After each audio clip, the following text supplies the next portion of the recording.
So here's a question specifically for Rena, but I might actually broaden it for all three of you. And the question is, when you travel to Syria, when you're in a hostile environment, essentially, or, you mentioned that you were with a reporter, but what kind of team are you traveling with? What other support do you have with you? And I think for both Nalio and Moises, it's an interesting question as well. You're both working in extremely hostile environments. What is work like on the ground for you? Are you working by yourselves? What precautions are you taking?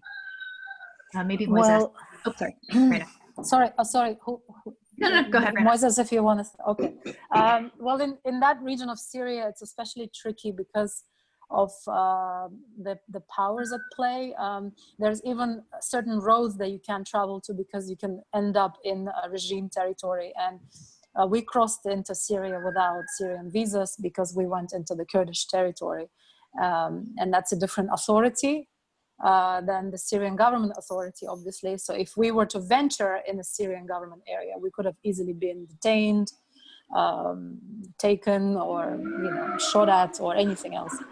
So we had to have a local a fixer who knew very well how to travel, who knew his way around the various roads, and also authorities who to talk to in terms of our access into places. Like everywhere you go, you have to get permission for access, like literally everywhere.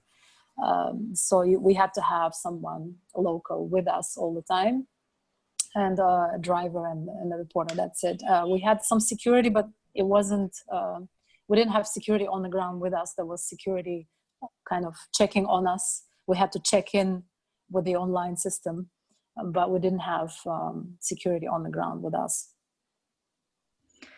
And what about for you, Moises? Well, what was that process like for you? Were you mostly working solo, and you're obviously a native Spanish speaker, or were you relying on others as you worked? Yeah, no, I was working with a group of, it was me. I was also traveling with a writer,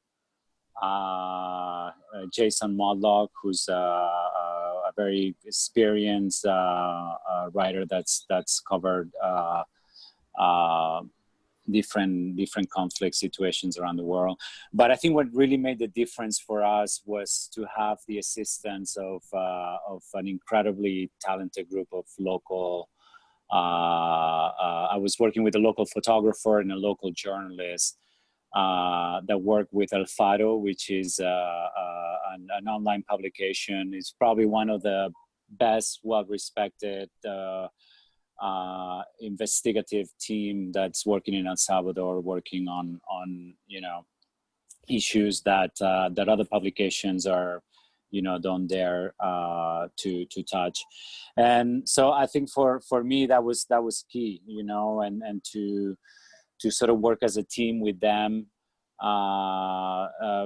For them, they were very interested in having this story, and the commitment that the magazine had put to this story for them was also a source of some positivity, and they were very much interested in trying to get the story out. So the success or failure of this story really depending on them.